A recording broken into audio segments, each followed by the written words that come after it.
Bonjour, je suis Metal Sonic et bien que je sois aujourd'hui très enrhumé, je vais vous présenter un très grand set, le 6395 Victory Lap Raceway ou le circuit automobile, sorti en 1988. Alors quand je dis un grand set, je veux non seulement parler de l'impact que celui-ci a eu à l'époque, car c'est probablement une des boîtes Legotown qui a le plus marqué la fin des années 80, mais un grand set également de par sa taille, parce qu'avec 606 pièces, eh bien il était vraiment rare de voir un set plus grand que ça à l'époque, toujours dans la même gamme en tout cas, même si bien évidemment de nos jours on a parfois des sets qui ont 10 fois plus d'éléments. Ceci dit, mis à part le château jaune des années 70, ça a été jusqu'en 2008, avec la sortie de l'Étoile Noire, le set qui contenait le plus de mini-figurines, avec 13 d'entre elles que nous allons regarder plus en détail. Nous trouvons d'abord 6 membres du public ou spectateurs qui ont tous suffisamment de variété pour se distinguer les uns des autres, même s'il y a peut-être un peu trop de casquettes à mon goût, on appréciera la différence entre les torses, aussi bien des salopettes que des pulls rayés, des blousons avec des motifs dessus. Viennent ensuite 4 pilotes, alors 3 d'entre eux ont pratiquement la même combinaison, mais dans 3 couleurs différentes, rouge, noir et bleu, tandis que le quatrième a lui une combinaison blanche avec 2 barres noires et rouges. Finalement, les 3 dernières représenteront l'équipe technique avec 2 mécaniciens aux couleurs de la marque Shell, rouge-blanc avec le coquillage jaune. Comme vous le savez, Lego a depuis mis un terme à son partenariat avec la marque, j'avais déjà parlé de cette controverse dans des vidéos précédentes. Et la toute dernière représentera le personnel médical, c'est une figurine que l'on avait déjà pu voir dans diverses ambulances ou hôpitaux avec une chemise blanche et une croix rouge sur le cœur. Comme vous le voyez, elle a également son petit brancard sur lequel on pourra transporter les pilotes qui auraient potentiellement eu un accident. Tout ça pour dire que ça nous donne tout de même une très belle sélection de figurines, auxquelles on pourra bien sûr rajouter d'autres spectateurs en tribune si le cœur nous en dit, et même si les figurines, bien évidemment, vu l'âge du set, ont peut-être un peu vieilli et n'ont rien d'exceptionnel par rapport au standard actuel, eh bien elles viennent ajouter énormément de vie à l'ensemble. Les pilotes auront tous leur propre Formule 1, numéroté de 1 à 4. Alors les voitures suivent toutes la même construction, il n'y a que la couleur qui change. Elles sont faites de manière évidemment très simple, on va en regarder une d'un peu plus près. Et c'est vrai qu'on a simplement un petit châssis qui est vraiment minuscule, quelques plaques et quelques pentes pour leur donner une allure un peu plus profilée. Mais c'est vrai que là encore, on a presque plus l'impression de voir des petites voitures de karting que de véritables Formule 1. Mais je dois admettre que si on compare celle-ci à la Formule 1 numéro 8 qui est sortie l'année dernière, eh bien je trouve que les originales ont tout de même un petit charme, certain, alors que les récentes sont finalement assez plates et pas très intéressantes. Elles sont très larges évidemment et plus grandes, mais manquent peut-être un peu de ce charme rétro. Ceci dit, même s'il y avait, contrairement à la série Speed Racer actuelle, aucune licence d'associer à ce set, on pouvait très facilement imaginer que la numéro 1 était une McLaren, la 2 une Renault Williams, la 3 pourquoi pas une Ferrari, et la 4e une Lotus. Et tout enfant qui était fan de Formule 1, comme c'était mon cas à l'époque d'ailleurs, pouvait facilement revivre tous ses grands prix préférés. Un 5e véhicule viendra compléter l'ensemble, il s'agit d'un camion de dépannage ou de remorquage. Là encore, c'est vrai qu'il a tout de même assez vieilli, mais on appréciera toutefois les nombreuses pièces imprimées, les 2 portes de chaque côté qui permettront de ranger du matériel, comme par exemple un extincteur, et bien évidemment le treuil que celui-ci a à l'arrière, qui permettra de remorquer les voitures de course, de les apporter sur le terrain, ou pourquoi pas de retirer les carcasses des véhicules accidentés. On appréciera également la présence d'une remorque que je n'avais personnellement jamais vue auparavant, et elle n'est sortie que dans très peu de sets, qui est faite d'une pièce, pas mis à part les roues bien évidemment, mais c'est une simple pièce moulée qui vient s'accrocher derrière la camionnette, sur laquelle on pourra venir poser directement une des voitures de course.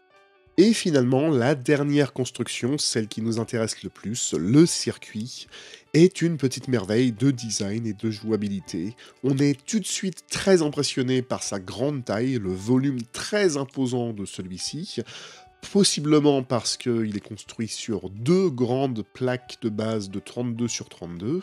Alors ce sont les 2 mêmes, ce qui fait que c'est un peu bizarre parce qu'on a 2 fois la bande avec le damier qui signale l'arrivée, mais c'est pas très grave.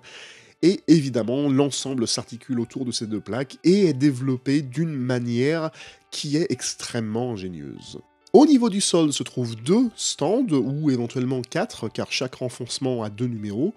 dans lesquels les pilotes pourront faire leur arrêt au stand, leur pit stop, et on a quand même une belle sélection d'accessoires.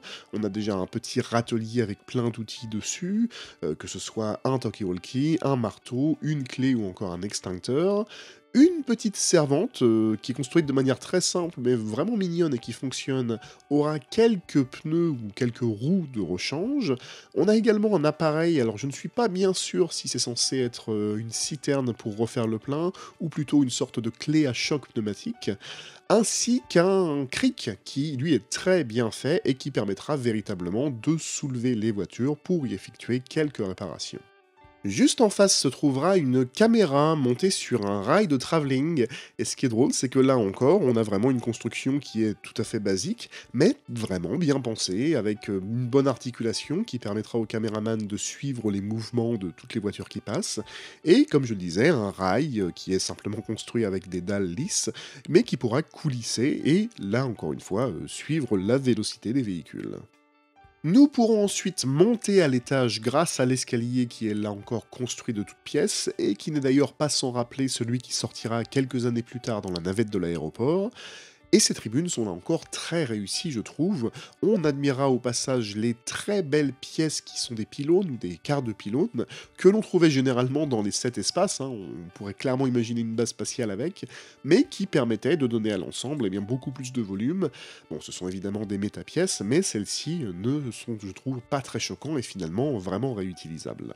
Perpendiculaire à la route se trouve un panneau avec de nombreuses indications qui pourront, aussi bien de par les flèches, représenter la nécessité d'un arrêt au stand ou un détour.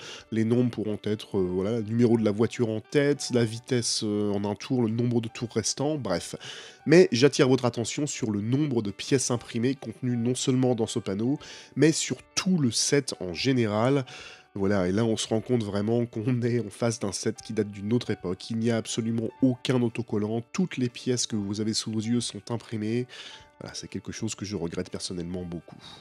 Les tribunes sont quant à elles très larges et pourront bien sûr accueillir tous les spectateurs inclus dans le set, mais libre à vous d'inviter davantage de minifigurines à l'événement. Et tout au bout se trouvera la tour de contrôle, qui n'est bien sûr pas sans rappeler les nombreuses casernes de police, de pompiers ou encore les aéroports que l'on avait dans la gamme Lego City dans les années 80, avec simplement deux vitres inclinées derrière lesquelles se trouvent quelques pièces d'ordinateur ou de téléphone et un siège ici monté sur une platine. Avant de conclure, on peut jeter un œil à l'emballage qui montrait bien sûr le set dans toute sa splendeur sur la face avant, mais c'était une boîte vitrine, et en soulevant le couvercle, on avait un aperçu non seulement des pièces contenues dans le set, mais aussi des fonctionnalités de celui-ci.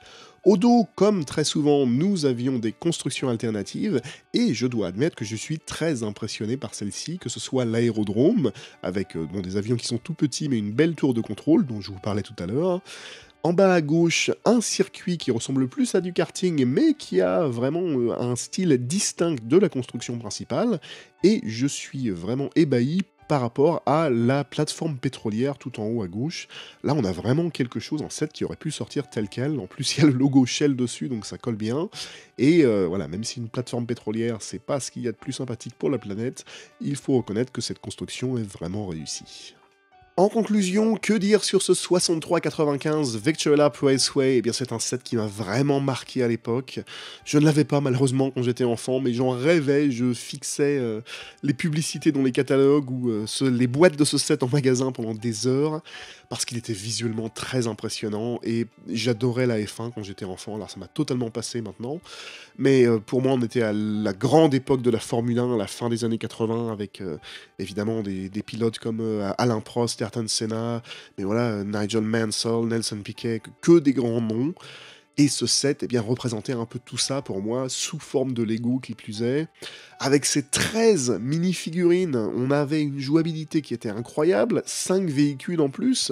Alors oui, c'est sûr que c'est très old school maintenant, hein. Je ne sais pas si un enfant en 2023 serait intéressé par un set aussi simple que celui-ci en termes de construction, même s'il y a quand même pas mal de pièces. Mais pour moi, il a énormément de charme, ce n'est pas un défaut pour moi, hein, mais comme vous le savez, j'aime les vieilleries.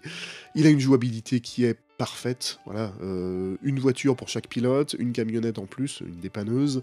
On a plein de figurines pour se faire des petits scénarios, les caméras, le personnel médical, hein, l'infirmier. que dire? Vraiment, le seul reproche que je lui ferais, qui n'en est pas vraiment un, c'est qu'il est vraiment nécessaire pour moi d'avoir davantage de plaques pour pouvoir l'exploiter au maximum. Parce que là, on a 2 routes, mises à la suite qui nous font une ligne droite, mais avec quelques plaques de plus, et je suis allé en chercher au grenier, mais on peut se former un petit circuit. Et là, j'ai fait quelque chose de très simple avec simplement 6 autres plaques, mais on pouvait imaginer, si vous aviez la chance d'avoir beaucoup de plaques de base, quelque chose de totalement farfelu avec des virages de partout, voilà. Mais pour moi, c'est un très grand set, un des sets les plus marquants du thème Lego City, Lego Town comme on disait à l'époque, le 6395 Victory Lap Raceway, ou le circuit automobile en français, un set que je vous recommande grandement. D'ici à la prochaine fois, prenez soin de vous, à très bientôt.